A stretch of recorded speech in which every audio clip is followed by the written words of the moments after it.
This was a chemistry question that was given to a group of Year 12 students, and without worrying too much about the chemistry in the question itself, what I'm going to explain is that they were given an amount of 65%. So this 65% was this amount. So this was the percentage amount that was lost to the water, and they were to use that amount to calculate the total amount of energy produced by the Bunsen burner. So they wanted to use this amount, this partial amount, to work out 100% of the energy produced.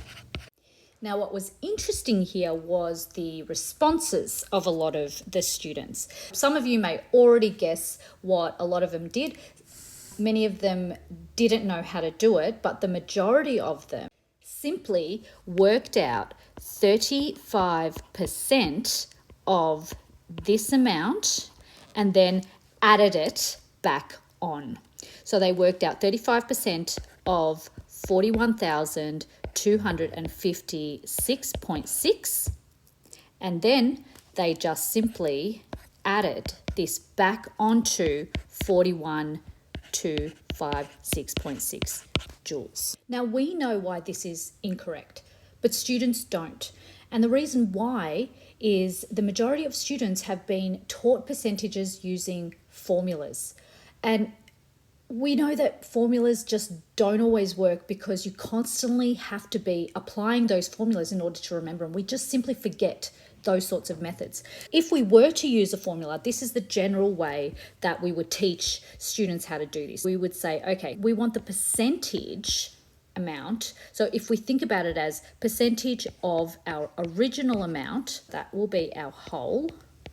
We don't know what that is, will give us our part amount. In this case, it would be 65 over 100 multiplied by x is going to give us 41,256.6 joules. Then what we do is we solve for x. To solve for x, we would just multiply both sides by 100 first, and we would get 65 times x equals 41,256.6. I'm just going to keep all of the calculations here for a very good reason. Then we would divide this by 65, so dividing both sides by 65. In the end, to work out what our whole amount or our 100% is, we would end up with this kind of process. 41, so our part amount, 256.6, we multiply by 100, and then we divide by 65. That is the process that we would have to follow. But if we don't understand percentages, this won't make sense to us. It's just simply another rule, another formula that we have to follow. So I'm going to show you why this method works and how you can deliver it to students so that if they don't remember the formula, they can actually conceptualize their way through the process to try to figure out what 100% means. It also kind of highlights the reasons why the previous method of just working out 35% of something does not work. To do this, we're going to need a 100 grid. So here, ladies and gentlemen, is my 100 grid. The first thing that I'm going to do is I'm going to shade in 65% of this 100 grid, and then I'm going to define it. This is my 60%. So that's my 65%. We can shade in 35 if we want to. This is going to be my 35%. You can kind of see why simply taking 35% of 65% and then adding it back on won't work, because when we do that, what we're really saying is we're saying that this is actually my 100%. If we take 35% of 65%, it's actually going to be less than this amount here. So it's always going to be less than 100 when we do that. So we know that 65% is going to be 41,256.6 joules.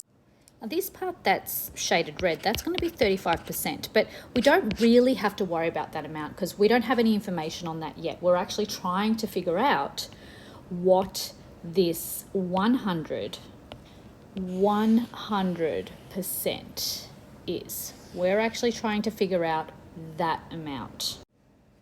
The simplest way of doing this is to figure out what 1% is. I don't know what the whole is, but I can figure out what 100% is because I know what 65% is. So watch this.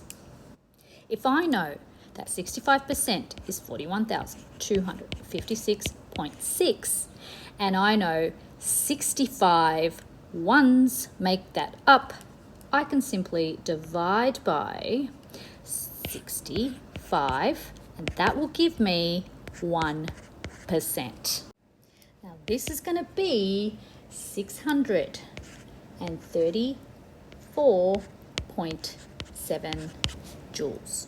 This amount, this is what that 1 square out of 100 is going to be. Are we starting to paint a picture? Have a look over there. We know that that's one of the steps in our original method. That's not the final answer though, because how many of these do we have in 100%? We have 100. So what do? We take our 634.7 and we multiply by 100. Now if we multiply by 100, we are going to get an amount of 63,470 joules. That value is going to make up 100%. If you look over here, that's exactly what we did. We have divided by 65 over here, divided by 65, and we have multiplied by 100. But rather than just giving them this process and saying, this is the formula, guys, use it, you can explain it in this way. So the students will automatically get that whole conceptual understanding of what is actually happening within a system of percentages.